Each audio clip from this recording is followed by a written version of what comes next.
Hello friends, welcome everyone. நான் உங்கள் சபரி. கேரளா இடுக்கி டிஸ்ட்ரிக்ட்ல காஞ்சியார்னு ஒரு கிராமம் இருக்கு. அந்த கிராமத்தோட எல்லையில இருக்கிற போலீஸ் ஸ்டேஷனுக்கு கடைசி 6 மாச காலங்களாவே நிறைய கம்ப்ளைண்ட்ஸ் வந்துகிட்டே இருக்கு. வீடு க்ளோஸ் பண்ணிட்டு தான் தூங்கிட்டு இருந்தோம். ஆனா காலையில எந்திரிச்சு பார்த்தா வீட்டோட கபோர்டு எல்லாம் உடைஞ்சு கிடக்குது. வீட்ல இருக்கிற பணம், நகை எல்லாத்தையுமே யாரோ தூக்கிட்டு போயிட்டாங்க. கடையை க்ளோஸ் பண்ணிட்டு தான் நான் வீட்டுக்கே வந்தேன். காலையில போய் பார்த்தா கடையோட பூட்டு உடைச்சு கிடக்குது. உள்ளுக்குள்ள இருக்க பணம் எல்லாத்தையுமே தூக்கிட்டு போயிட்டாங்க. இந்த மாதிரி திருட்டு சம்பவம் நிறைய வந்துகிட்டே இருக்கு.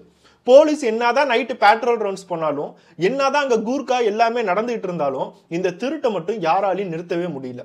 அதை அதிகரிக்க போலீஸ்க்கு ஏகப்பட்ட பிரஷர். இந்த வில்லேஜ்ல இருக்கிற போலீஸ் டிபார்ட்மெண்ட் என்னதான் பண்றாங்க? தினமும் யாரோ ஒருத்தன் ஒவ்வொரு வீடா கொள்ளையடிச்சிட்டு இருக்கான். ஆனா போலீஸால எதுவும் கண்டுபிடிக்கவே முடியல. இந்த மாதிரி எல்லா சம்பவங்களும் கொஞ்சம் கொஞ்சமா எல்லாத்துக்கும் பயத்தை ஏற்படுத்தும் போதுதான் கரெக்டா மார்ச் 2ஆம் தேதி 2024 வருடம் அதே வில்லேஜ்ல சுரேஷ் அப்படிங்கிற ஒருத்தவர் வெளியூருக்கு போயிட்டு வெவ்வேறு வேலைகள்லாம் முடிச்சுட்டு அவர் வீட்டுக்கு வரதுக்கு கொஞ்சம் டிலே ஆயிடுச்சு. நைட்டு 2 மணி பக்கம் தான் அவர் வீட்டுக்கே வந்தாரு. அவர் வீட்டுக்கு வரும்போது அவர் வீட்டுக்கு பக்கத்திலே இருக்கிற மெக்கானிக் ஷாப், அவரோட அப்பாவோட மெக்கானிக் ஷாப்ல நைட்டு ஏதோ சத்தம் கேட்கறத பார்த்தாரு.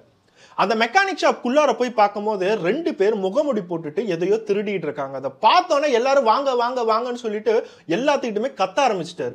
இவர் கத்துறதை கேட்டு அவங்க 2 பேர் ஓட ட்ரை பண்ணியிருக்காங்க. ஆனா அவங்க ஓடுறதுக்குள்ளார சுத்தி இருக்கிற மக்கள் எல்லாமே வளைச்சிட்டாங்க. இந்த 2 பேர்த்தையுமே பிடிச்சு நல்லா அடின்னு அடிச்சு போலீஸ்க்கு கால் பண்ணியிருக்காங்க. போலீஸ்க்கு இதை கேட்டோன்னா ஒரு பெரிய நிம்மதி. இது வரைக்கும் தேடிட்டு இருந்த திருடர்களை கண்டுபிடிச்சிட்டோம். அவங்க 2 பேர்த்தையும் அரெஸ்ட் பண்ணி போலீஸ் ஸ்டேஷனுக்கு கூட்டிட்டு போய் அவங்களோட ட்ரீட்மெண்ட்டை எல்லாத்தையும் கொடுத்து இது வரைக்கும் திருடின பணம், நகை எங்க வச்சிருக்கீங்கன்னு கேட்கும் போது அவங்க 2 பேரும் சாதாரணமா சொல்றாங்க, எல்லாத்தையும் நாங்க செலவு பண்ணிட்டோம் சார், இப்ப எங்க கையில எதுவுமே இல்ல, அதனாலதான் புது வீட்டுல போய் திருட வந்திருக்கோம் அப்படிங்கிறத சொல்றாங்க. போலீஸ்க்கு இதை கேட்டோன்னா ஒரு பெரிய ஷாக். ஏன்னா மக்கள் எல்லாத்தையும் அந்த திருடர்களை பிடிச்சி தரும் போது போலீஸ் திருப்பி எல்லாத்தையும் பறிமுதல் பண்ணி எங்களோட பணம், நகையெல்லாம் கொடுப்பாங்கிற நம்பிக்கையில தான் பிடிச்சே தராங்க. ஆனா இவங்க என்னன்னா திருநது எல்லாத்தையும் செலவு பண்ணிட்டேன்னு சொல்றாங்க. போலீஸால நம்பவே முடியல. நீ எங்க வீட்டுல தங்கிட்டு இருக்க? உன்னோட வீடு எங்க இருக்கு? உன்னோட சொந்தக்காரங்க யாரு? நீங்க கூட்டமா ஏதாச்சும் கொள்ளடிச்சிட்டு இருக்கீங்களா? இந்த மாதிரி எல்லா விஷயங்களும் விசாரிக்கிறாங்க. போலீஸோட விசாரணையில விஷயமா இவங்க 2 பேர்த்தோட பேரு விஷ்ணு, நிதிஷ் அப்படிங்கிறது தெரிய வருது. இவங்க 2 பேருமே மாமன் மச்சான். அதாவது விஷ்ணுவோட தங்கச்சிய நிதிஷ் கல்யாணம் பண்ணிக்கிட்டான். 2 பேருமே சொந்தக்காரங்க தான். 2 பேரும் சேர்ந்து திருடுறாங்க அப்படிங்கிறதும் தெரிய வருது. இவங்க 2 பேர்த்தோட வீடு எங்க அப்படின்னு கேட்கும் போது அட்ரஸ் எல்லா விஷயங்களும் சொல்றாங்க. இந்த விஷ்ணு அப்படிங்கிறவன், நானு, என்னோட மச்சான், என்னோட தங்கச்சி, அம்மா, அப்பா எல்லாமே தான் அந்த வீட்டுல தங்கியிருக்கோம். இதே காஞ்சியார் கிராமத்துல தான் நாங்க தங்கியிருக்கோங்கிற அட்ரஸ் எல்லாத்தையும் தந்தாங்க. போலீஸ் இதை கேட்டோன்னா அவங்களோட வீட்டை போய் செக் பண்ணணும்னு சொல்லிட்டு விஷ்ணு நிதிஷோட வீட்டுக்கே டைரக்டா போறாங்க. அங்க போய் கதவை தட்டும் போது கதவை ஓபன் பண்ணது விஷ்ணுவோட அம்மாவும் தங்கச்சியும். அவங்க 2 பேர்த்துக்கிட்ட போலீஸ் எல்லாத்தையும் விசாரிக்கிறாங்க. உங்க வீட்டுல இருக்கிற 2 பேரு திருட்டு வேலைகள்லாம் பண்ணி அதோட காசை தான் வீட்டுக்கு கொண்டுட்டு வராங்க. அது எல்லாத்தையும் எங்க பதுக்கி வச்சிருக்கீங்க அப்படிங்கிறத விசாரிக்கிறாங்க. அந்த அம்மா பொண்ணுகிட்ட இருந்து எந்த ஆன்சருமே இல்லை. அவங்க பாட்டுக்கு ஏதோ வளர்றாங்க. நிறைய கேள்விக்கு அவங்க பதில் சொல்லவே மாட்டேங்கிறாங்க. நிறைய விஷயங்களுக்கு எங்களுக்கு தெரியாதே அப்படிங்கிறத சொல்றாங்க. அதுக்கு அடுத்ததா அந்த வீட்டுல இருக்கிற அப்பா, அதாவது விஷ்ணுவோட அப்பா, அவரோட பேரு விஜயன். அந்த விஜயனுக்கு 60 வயசு பக்கம் ஆகுது. அந்த விஜயன் எங்க அப்படின்னு கேட்கும் போது அந்த 2 பெண்களும் முழிச்சுக்கிட்டே இருக்காங்க. விஜயன் வீட்டுல தங்கியிருக்காங்களா? இல்ல விஜயன் வெளியே போயிட்டாரு. இந்த மாதிரி போலீஸை குழப்புற மாதிரியே பதில் சொல்றாங்க. இவங்களுக்கு என்ன நடந்துச்சு, என்ன நடந்துட்டு இருக்கு இப்படிங்கிற எந்த விஷயங்களுமே புரியவே இல்லை. சுத்தி இருக்கிற எல்லா மக்கள்கிட்டையுமே இவங்க குடும்பத்தை பத்தி விசாரிக்கும் போது கொஞ்சம் மாதங்களுக்கு முன்னாடி இந்த வீட்டுக்கு இவங்க வாடகைக்கு வந்தாங்க. வெளியாட்கள்கிட்ட மேக்சிமம் யாரும் பேசவே மாட்டாங்க. இவங்க வாடகைக்கு வரும்போது இந்த வீட்டுல விஜயன் அப்படின்னு சொல்லி ஒருத்தவர் இருந்தாரு, வயசானவர் இருந்தாரு. ஆனா லாஸ்ட் கொஞ்சம் மாதங்களா அந்த விஜயனை நாங்க பார்க்கவே இல்லை அப்படிங்கிறத எல்லா மக்களும் சொல்றாங்க. போலீஸ்க்கு இந்த குடும்பத்தை பார்த்தாவே கொஞ்சம் சந்தேகமா இருக்கு. 2 பெண்களும் மென்டல் மாதிரியே பேசிட்டு இருக்காங்க. மென்டலி இவங்க ஸ்டேபிளாவே இல்ல. அங்க என்னன்னா 2 பசங்களும் ஃபுல்லா திருட்டு வேலைகளை பார்த்துட்டு இருக்காங்க. இந்த விஜயன் அப்படிங்கிறவர் டோட்டலா தொலைஞ்சே போயிட்டாரு. என்னதான் நடந்துச்சு? போலீஸ் அடுத்ததா அந்த விஷ்ணு அப்படிங்கிறவனை மட்டும் தனியா வச்சு விசாரிக்க ஆரம்பிக்கிறாங்க. போலீஸ் அவங்களோட ஸ்டைல்ல விசாரிச்சு உங்க அப்பா எங்க தான் போயிட்டாரு, உங்க குடும்பத்துல என்னதான் நடந்துச்சு, இந்த மாதிரி எல்லா விஷயங்களும் விஷ்ணுவை தனியா விசாரிக்கும் போதுதான் விஷ்ணு போலீஸுகிட்ட எல்லா ஷாக்கிங்கான உண்மையும் சொல்ல ஆரம்பிச்சான். ஒருத்தவர் ரொம்ப நாளாவே எதையுமே சாப்பிடாம ரொம்ப பசியில ஏதோ ஒரு வீட்டோட கதவை தட்டி ஒரு கிளாஸ் தண்ணி தாங்கன்னு கேட்டவருக்கு அவங்க ஒரு பிரியாணியே கொடுத்தா எந்த லெவலுக்கு சந்தோஷமா இருக்குமோ அதே மாதிரிதான் போலீஸ்க்கும். திருட்டு சம்பவத்தை தேடி போன அவங்க விஷ்ணு கிட்ட இருந்து சேகரிச்ச இன்ஃபர்மேஷன் வச்சு இவங்க 2 கொலையை பண்ணியிருக்காங்க, நம்ம ஒரு கொலை கேஸை கண்டுபிடிக்க போறோம் அப்படிங்கிறத கண்டுபிடிச்சாங்க. விஷ்ணு சொன்ன ஒவ்வொரு உண்மையுமே என்கொயரியா அவங்க எழுத ஆரம்பிச்சாங்க. அவன் சொன்னது என்னன்னா, கொஞ்சம் வருடங்களுக்கு முன்னாடி 2015 வருடத்துல நானு, எங்க அம்மா, அப்பா, தங்கச்சி நாங்க 4 பேருமே கட்டப்பனா அப்படிங்கிற கிராமத்துல தான் தங்கிட்டு இருந்தோம். அந்த கிராமத்துல இவங்களோட குடும்பம் ரொம்ப செழிப்பா இருந்துச்சு, பணம் நிறைய இருந்துச்சு, வீட்டுல சந்தோஷம் ரொம்ப நிறையவே இருந்துச்சு. அந்த வீட்டுல விஜயோட மனைவி சோமா, இவங்க 2 பேத்துக்கு பிறந்த 2 குழந்தைங்க. மூத்த பையனோட பேரு விஷ்ணு, இளைய பொண்ணோட பேரு வித்யா. ரொம்ப சந்தோஷமான ஃபேமிலி. இந்த எல்லா சந்தோஷமும் ரொம்ப நிலைச்சிருக்கும் போதுதான் 2015 வருடம் அதே வருடத்துல விஷ்ணு அவனோட ஃப்ரெண்டான நிதிஷ் அப்படின்னு ஒருத்தவனை வீட்டுக்கு கூட்டிட்டு வந்தான். சாதாரணமா இவன் என்னோட ஃப்ரெண்டு, ரொம்ப க்ளோஸ் ஃப்ரெண்டு அப்படின்னு சொல்லிட்டு பெற்றோர்களுக்கு தங்கச்சிக்கு எல்லாத்தையும் இன்ட்ரோடியூஸ் பண்ணி வச்சான். அந்த 2015 வருடத்துல அந்த வித்யா அப்படிங்கிற ஒரு பொண்ணுக்கு ரொம்ப உடம்பு கெட ஆரம்பிச்சிச்சு. எதனால காய்ச்சல் வருது, எதனால வாமிட் வருது, இந்த மாதிரி எந்த விஷயங்களுமே தெரியல. ஹாஸ்பிட்டலுக்கு கூட்டிட்டு போறாங்க, மருந்து கொடுக்குறாங்க, சரியாகுது. ஆனா திருப்பி வீட்டுக்கு வந்தா திருப்பி அந்த மாதிரி ஏதோ ஒரு விஷயம் நடக்குது. நம்மளோட பொண்ணுக்கு ஏதாச்சும் பில்லி சூனியம், யாராச்சும் வந்து சாபத்தை கொடுத்துட்டாங்களா அப்படின்னு அவங்க பயப்பட ஆரம்பிச்சாங்க. அப்பதான் இது எல்லா விஷயங்களும் விஷ்ணு நிதிஷ் கிட்ட சொல்ல ஆரம்பிச்சான்.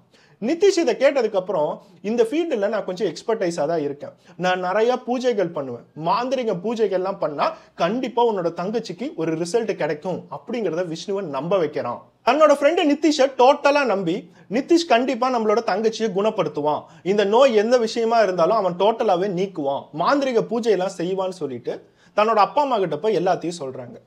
இதை கேட்ட விஜயன் ஆகட்டும், சோமாவாகட்டும், கண்டிப்பா இந்த மாந்திரிக பூஜையை செய்யணும், நம்ம டாக்டர்கிட்ட போய் நம்மளோட பொண்ணுக்கு எந்த யூஸுமே இல்லை, பொண்ணோட உடம்பு கெட்டுக்கிட்டே தான் இருக்கு, அதனால நிதிஷை வீட்டுக்குள்ளார கொண்டுட்டு வந்தாங்க. வீட்டுக்குள்ளார கொண்டுட்டு வந்து மாந்திரிக பூஜை எல்லாத்தையும் செய்ய வச்சாங்க. ஆரம்பத்துல அவங்க என்ன யோசிச்சாங்கன்னா, நம்ம யாரோ ஒரு சாமியாரை கூட்டிட்டு வந்தா 20,000, 50,000, 1,00,000 கேட்டு இந்த பூஜையை செய்யறதுக்கு எவ்வளவோ காசு கேட்பாங்க. ஆனா இந்த இடத்துல நிதிஷ் நம்ம பையனோட க்ளோஸ் ஃப்ரெண்டு, அதனால அவன் கண்டிப்பா காசு கம்மியா தான் கேட்பான். காசும் கம்மியாயிடுச்சு, பூஜையை செஞ்ச மாதிரி ஆயிடுச்சு. நிதிஷும் அவங்க பேச்சை கேட்டு பூஜை எல்லாத்தையுமே செய்ய ஆரம்பிச்சான். இவன் பூஜை ஒவ்வொரு வாரமும் செய்ய செய்ய செய்ய அந்த வித்யாவோட உடம்புலையும் கொஞ்சம் கொஞ்சமா குணங்களை இவங்க பார்க்க ஆரம்பிச்சாங்க. வித்யாவுக்கு உடம்பு சரியில்லாதது நிக்க ஆரம்பிச்சிருச்சு, பொண்ணு ரொம்ப ஹெல்த்தியா இருக்கா, பாடி வெயிட் கொஞ்சம் கொஞ்சமா இன்க்ரீஸ் ஆகுது. அதனால நிதிஷை டோட்டல் ஃபேமிலியை நம்ப ஆரம்பிச்சாங்க. இந்த எல்லா விஷயங்களும் நடக்கும் போது நிதிஷ்க்கு நல்லாவே தெரியும், இது எதுவுமே பூஜையால நடக்கல, அந்த பொண்ணு நல்லபடியா மாத்திரை சாப்பிட்றா போல, அதனால அவளா இம்ப்ரூவ் ஆகிட்டு வராங்கிறது நல்லாவே தெரியும். இருந்தாலும் நிதிஷ் நம்ம செஞ்ச மாந்திரிக பூஜையால தான் எல்லாம் நடக்குதுன்னு சொல்லிட்டு எல்லாத்தையும் நம்ப வச்சான். அதுக்கப்புறம் தான் கொஞ்சம் கொஞ்சமா நிதிஷ் அவனோட வேலையை காட்ட ஆரம்பிச்சான். இது வரைக்கும் எல்லா மக்களையுமே வச்சு அந்த மாந்திரிக பூஜை பண்ணவன், இனிமேட்டு உங்க பொண்ணை தனியா தான் வச்சு நான் மாந்திரிக பூஜையை பண்ணணும், அப்பதான் இந்த பூஜையோட முழு சக்தி அவளோட உடம்புல போகும், அந்த முழு சக்தி போனாதான் அவன் முழுமையா குணமடைவா அப்படிங்கறத எல்லாத்தையும் நம்ப வச்சான். அதே மாதிரி வித்யாவை தனியா வச்சு மாந்திரிக பூஜையை பண்ண ஆரம்பிச்சான். அந்த மாந்திரிக பூஜையை பண்றானோ இல்லையோ, வித்யா கிட்ட கொஞ்சம் கொஞ்சமா பேசி அந்த பொண்ணு கிட்ட பாலியல் உறவு வைக்க ஆரம்பிச்சான். வித்யா கிட்ட இந்த மாந்திரிக பூஜையில என்னெல்லாம் நடக்குதோ வெளியில யாருகிட்டயுமே சொல்லாத, இந்த மாந்திரிக பூஜையை பண்ணணும் அப்படின்னாவே நம்ம 2 பேர் உடல் உறவு வைக்கணும், நம்ம 2 பேரும் சேர்ந்தா மட்டும்தான் இந்த பூஜையோட எல்லா சக்தியுமே கிடைக்கும் அப்படிங்கிறத சொல்லி வித்யாவோட மனசை டோட்டலா மாத்தலாம். வித்யாவுக்கு நிதிஷை கொஞ்சம் கொஞ்சமா பிடிக்க ஆரம்பிச்சிருச்சு. நம்மளோட உடம்பு எல்லாத்தையுமே குணப்படுத்தி இருக்காரு, சோ கண்டிப்பா இந்த விஷயமும் உண்மையாதான் இருக்கும். அதனால நிதிஷ் கிட்ட அந்த பெண்மணி மாந்திரிக பூஜை அப்படிங்கறத சொல்லி டெய்லி உடலுறவு வைக்க ஆரம்பிச்சாங்க. இது எங்க வந்து முடிஞ்சிச்சு அப்படின்னா, அடுத்த ஒரே மாசத்துல வித்யா நான் பிரெக்னண்டா இருக்கேன் அப்படிங்கறத வீட்டுல இருக்கிற எல்லா நபர்களுக்குமே சொன்னாங்க. இந்த விஷயத்தை கேட்டு வீட்டுல இருக்கிற விஜயன் ஆகட்டும், சோமாவாகட்டும், விஷ்ணு ஆகட்டும், இவங்க 3 பேருமே ஷாக் ஆவாங்கன்னு நினைச்சா அவங்க எதுவுமே வித்யா கிட்ட சொல்லவே இல்லை. நிதிஷால தானே நீ பிரெக்னண்டா இருக்க, கண்டிப்பா எல்லாமே நல்லதுக்காக தான் இருக்கும், நிதிஷ் மூலியமா நம்ம எல்லாத்துக்குமே காசு செழிப்பு எல்லாம் இன்னும் அதிகமாக போகுதுன்னு சொல்லிட்டு நம்பினாங்க. நிதிஷும் எல்லா விஷயங்களுமே அவங்க கிட்ட பிரெயின் வாஷ் பண்ண ஆரம்பிச்சான். உங்க பொண்ணுக்கும் எனக்கும் பிறக்க போற குழந்தை தான் நமக்கு ஒரு பொக்கிஷம், தினம் நான் உங்க பொண்ணை வச்சு பூஜை பண்ணணும், அது மூலியமா எங்க 2 பேத்துக்கு உடல் உறவு நடக்கணும், அப்பதான் உங்களுக்கு எல்லா காசு செழிப்பு வரும் அப்படிங்கறத சொல்லி இவங்க எல்லாத்தையுமே நம்ப வச்சான். அதே மாதிரி அந்த பூஜை செய்யறதுக்கு நீங்க இவ்வளவு லட்சம் ரூபாய் காசு தரணும், இத்தனாயிரம் ரூபாய் காசு தரணும்னு சொல்லிட்டு ஒவ்வொரு வாரமும் பூஜை பண்ண நிதிஷோட அக்கௌண்ட்டுக்கு மட்டும் லட்சக்கணக்கில் காசு வந்துகிட்டே இருந்துச்சு. இது மூலியமா விஜயனோட ஃபேமிலி அவங்களோட காசு எல்லாத்தையுமே தூக்கி கடைசியா நிதிஷ் கிட்ட கொடுத்தாங்க. 10 மாசம் கழிச்சு வித்யாவுக்கு ஒரு ஆண் குழந்தையும் பிறந்துச்சு. இப்ப அந்த ஃபேமிலியில இருக்கிற மொத்த பயமே இந்த ஆண் குழந்தையை எப்படி வெளியில மக்கள் எல்லாத்திடையுமே காட்டுறது. வித்யா ஒரு சின்ன பொண்ணு, அவளுக்கு வெறும் 18 வயசு பக்கம் தான் ஆகுது. அவளுக்கு ஒரு குழந்தை பிறந்துச்சுன்னு சொல்லி சுத்தி இருக்கிற எல்லா மக்கள்கிட்டயுமே காட்டினா கண்டிப்பா போலீஸ் வீட்டுக்கு வரும். எதனால குழந்தை பிறந்துச்சுன்னு சொல்லி யாருக்கிட்டையுமே சொல்ல முடியாது. இந்த குழந்தை அழுகிற சத்தம் கேட்டா கூட சுத்தி இருக்கிற மக்கள் எல்லாமே டவுட் ஆக ஆரம்பிச்சிருவாங்க. இந்த மாதிரி ஏகப்பட்ட பிரச்சனையோட அந்த வீட்டுல யோசிச்சுட்டு இருந்தாங்க. அப்பதான் நிதிஷ் ஒரு ஐடியா இவங்களுக்கு கொடுத்தான். நம்ம எல்லாருமே ரொம்ப செழிப்பாகணும், நம்மளோட குடும்பம் ரொம்ப நாளுக்கு பணக்காரங்களா இருக்கணும் அப்படின்னா நம்ம கடவுளுக்கு ஏதாச்சும் நரபலி தரணும். நம்ம கடவுளுக்கு ஒரு நரபலி தந்தா மட்டும்தான் கடவுள்கிட்ட இருந்து நமக்கு காசு வரும். இப்போ நான் சொன்ன பொக்கிஷம் உங்களுக்கு என்னன்னு புரியுதா? இந்த குழந்தை தான் நம்மளோட பொக்கிஷம். இந்த ஆண் குழந்தைய நம்ம கடவுளுக்கு நரபலி கொடுத்தோம் அப்படின்னா நம்மளோட குடும்பம் ரொம்ப செழிப்பா இருக்கும்னு சொல்லிட்டு எல்லாத்தையும் நம்ப வச்சான்.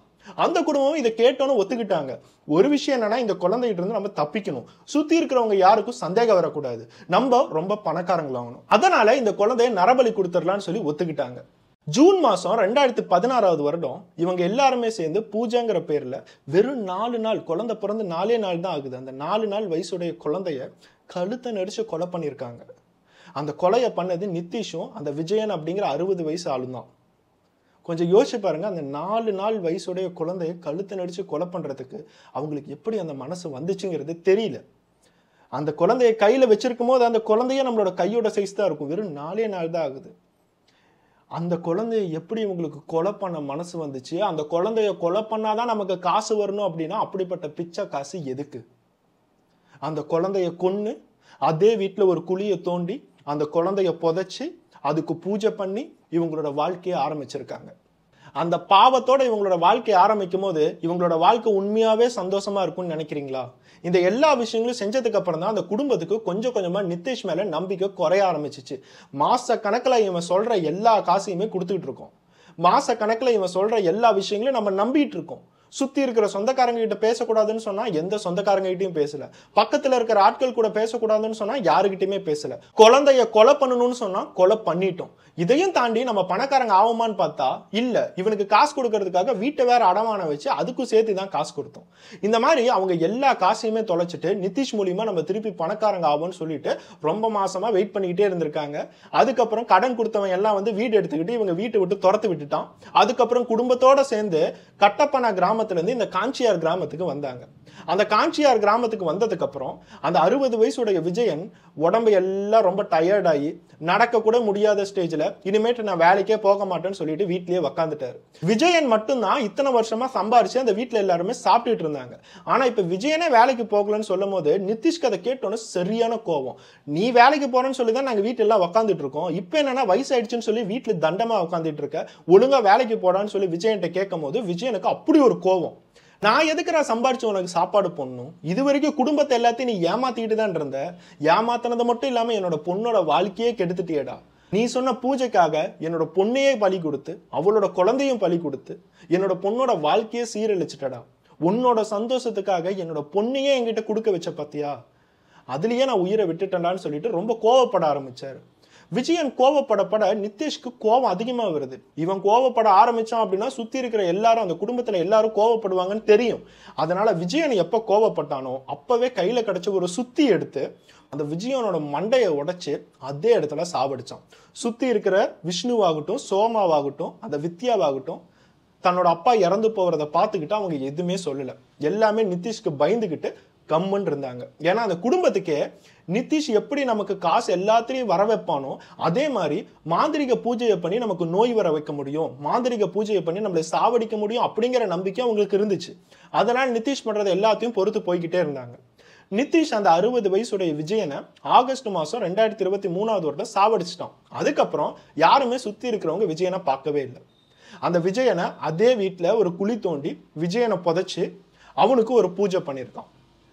இனிமேட்டு நானும் விஷ்ணுவும் இந்த குடும்பத்தை பார்த்துக்கிறோம். நாங்க 2 பேரும் வெளியே திருட போறோம். திருடி கிடைக்கிற காசு வச்சு நம்ம செழிப்பா இருப்போம். திருடுறது மூலியமா மட்டும்தான் நம்ம பணக்காரங்களாக முடியும். நம்ம ஏதோ போய் உழைச்சு நம்ம காசு கையில எதுவும் வரப்போறது இல்லை. அதனால இனிமேட்டு திருடுவோம்னு சொல்லிட்டு விஷ்ணுவை பிரெயின் வாஷ் பண்ண ஆரம்பிச்சான். விஷ்ணு இனிமேட்டு எப்பயுமே நம்ம கூட தான் இருப்பான். அதனால அவன் போய் வெளியே எந்த உண்மையும் சொல்ல மாட்டான். ஆனா இந்த 2 பொம்பளைங்களையும் நம்ப முடியாது. வீட்டுல கம்முன்னு இருக்காங்க. வெளியாட்கள் யாராச்சும் வந்து பேசினாங்க அப்படின்னா எல்லாத்தையும் வளரிடுவாங்கன்னு விஷ்ணுக்கு நல்லாவே தெரியும். அதனாலேயே சோமாவையும் வித்யாவையும் எந்த ரூம்குள்ளார குழி தோண்டி விஜயனை புதைச்சானோ அதே ரூம்குள்ளார போட்டு மாத கணக்கில் அடைச்சான்.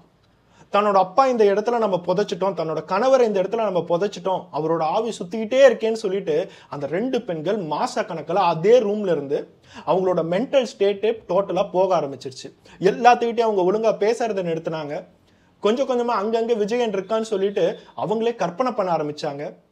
அவங்க டோட்டலாவே வேற ஒரு மென்டல் ஸ்டேட்டுக்கே போயிட்டாங்க. இப்ப அந்த 2 பெண்களும் யார்கிட்டையும் உண்மையை சொல்ல மாட்டாங்கிற நம்பிக்கை நிதிஷ்க்கு வந்துருச்சு. தினம் தினம் நைட்டு விஷ்ணுவை கூட்டிட்டு போய் வெவ்வேறு இடங்கள்ல கொள்ளடிக்க ஆரம்பிச்சாங்க, காசு சம்பாதிக்க ஆரம்பிச்சாங்க, செலவு பண்ண ஆரம்பிச்சாங்க. அப்போதான் மார்ச் மாசம் 2024 வருடம் இவங்க 2 பேருமே அந்த மெக்கானிக் ஷாப்ல போலீஸ்ல மாட்டிக்கிட்டாங்க. அப்ப கூட நிதிஷ்க்கு ஒரு நம்பிக்கை இருந்துச்சு, நம்ம திருட்டுக்கு மட்டும் தான் மாட்டிருக்கோம், போலீஸ் ஸ்டேஷனுக்கு போவோம், ஜெயிலுக்கு போவோம், திருப்பி கொஞ்சம் மாசத்துல வந்து நம்மளோட தொழில் ஆரம்பிக்கலாம்னு சொல்லி நினைச்சிட்டு இருந்தான். ஆனா போலீஸ் எப்ப விஷ்ணுவை தனியா கூட்டிட்டு போய் விசாரிக்க ஆரம்பிச்சாங்களோ அப்பவே விஷ்ணு நிதிஷை பத்தி எல்லா உண்மையுமே சொல்லிட்டான். சோ இப்ப போலீஸ்க்கு A to Z நிதிஷ் யாரு, இந்த குடும்பத்துல எல்லாரும் சேர்ந்து என்ன பண்ணாங்க, இந்த மாதிரி எல்லா விஷயங்களும் தெரிஞ்சிருச்சு. இவங்க 2 பேர்த்தையும் கூட்டிட்டு அந்த காஞ்சியார் வில்லேஜ்ல இருக்கிற வீட்டுக்கு போயிருக்காங்க. விஜயனை எங்க அடிச்சு கொலை பண்ணானோ அந்த இடத்த குழி தோண்டி இருக்காங்க. விஜயனோட பாடி கிடைச்சிருக்கு. அந்த பாடியை போஸ்ட்மார்ட்டம் ரிப்போர்ட்டுக்கு அனுப்பிச்சு விடும் போது அவங்களோட ஸ்கல் உடைஞ்சிருக்கு. இவன் சொன்ன மாதிரியே ஒரு சுத்தி வச்சுதான் அடிச்சிருக்கான் அப்படிங்கறத கன்ஃபார்ம் ஆயிடுச்சு. அதுக்கு அடுத்ததா அந்த 4 நாள் வயசுடைய குழந்தைய எங்க புதைச்சிருக்காங்கன்னு சொல்லிட்டு காஞ்சியார் கிராமத்துல இவங்களோட சொந்த வீட்டுக்கு போயிருக்காங்க. அந்த சொந்த வீட்டுல வேற யாரோ வாடகைக்கு தங்கிட்டு இருக்காங்க. அவங்க கிட்ட போய் இந்த இடத்துல ஒரு கொலை நடந்திருக்குன்னு சொல்லி அந்த இடத்த தோண்டி பார்க்கும்போது அந்த குழந்தைய காணோம்.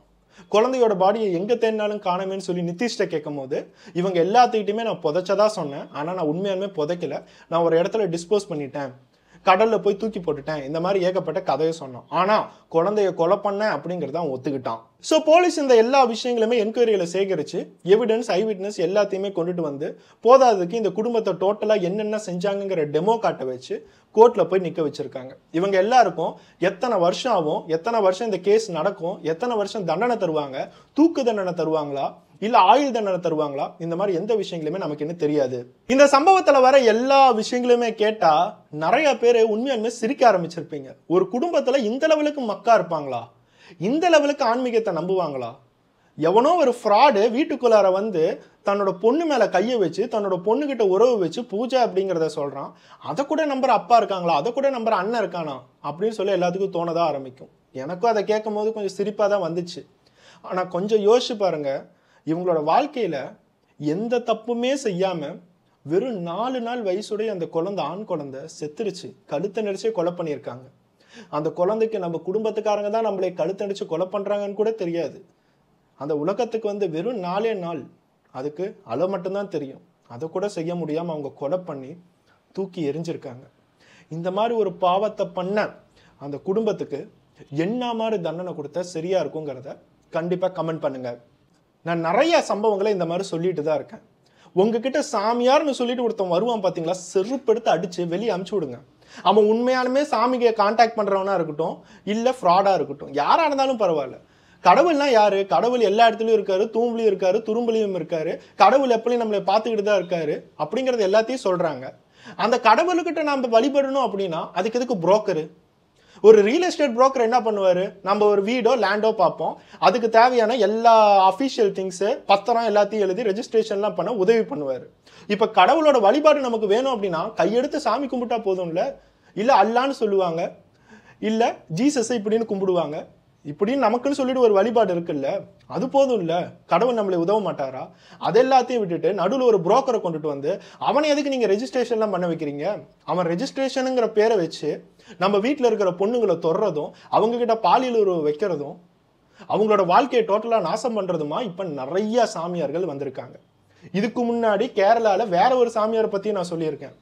ஒரு பெண்ணுக்கு எல்லா சொத்தும் வரும், சொந்தத்துல எல்லாருமே வந்து அந்த பெண்ணை பார்ப்பாங்க அப்படின்னு சொல்லி பூஜை பண்றாங்கிற பேர்ல அந்த பெண்ணை நிர்வாணப்படுத்தி அந்த பெண்ணோட பெண்ணுறுப்புல ஒரு ரூபா காயின் வச்சு பூஜை பண்றாங்கிற பேர்ல அந்த பெண் கூட பாலியல் உறவு வச்சு எல்லாத்துக்கிட்டையுமே அமைச்சு விட்டுருக்கான். அந்த மாதிரி நிறைய பெண்களை வந்துட்டு ஏமாந்துருக்காங்க. அதுல ஒரு தைரியமான பெண் தான் போலீஸ்க்கு வந்து கம்ப்ளைண்ட் பண்ணியிருக்காங்க. இந்த மாதிரி ஒவ்வொரு சாமியார்களும் தினம் தினம் நம்ம நாட்டுல சுத்திட்டு தான் இருக்காங்க. அவங்க எல்லாருமே நான் கடவுள்கிட்ட இருந்து உங்களுக்கு வரம் வாங்கி தரேன், அதை வாங்கி தரேன், இதை வாங்கி தரேன்னு சொல்லிட்டு கடைசியா அந்த பெண்ணோட உடம்பை எப்படி பார்க்கலாம், அந்த பெண்ணோட உடம்பை எப்படி ரசிக்கலாம் அப்படிங்கறது மட்டும் தான் உங்களோட மண்டையில ஓடிட்டு இருக்கு. காசு, பொண்ணு, இந்த 2 விஷயத்தை மட்டுமே வச்சுக்கிட்டு ஏகப்பட்ட சாமியார்கள் நம்மளை பிரெயின் வாஷ் பண்ணி நிறைய தப்பு பண்ணிட்டு இருக்காங்க. தயவு செய்து அவங்களோட வலையில மட்டும் விழுந்துடாதீங்க. அவங்களோட வலையில விழுந்த ஒரு குடும்பத்தை பத்தி தான் இப்போ உங்ககிட்ட சொல்லியிருக்கேன். லட்சக்கணக்கான குடும்பம், அந்த குடும்பத்தில் இருக்கிற பெண்களோட வாழ்க்கையை தொலைச்சிட்டு இன்னமும் அந்த சாமியார்களை நம்பிட்டு இருந்துகிட்டு தான் இருக்காங்க. சாமிக்கும் நமக்கும் நடுவுல புரோக்கர் வேண்டாம். நெக்ஸ்ட் ஒரு வீடியோட பார்ப்போம். Bye by.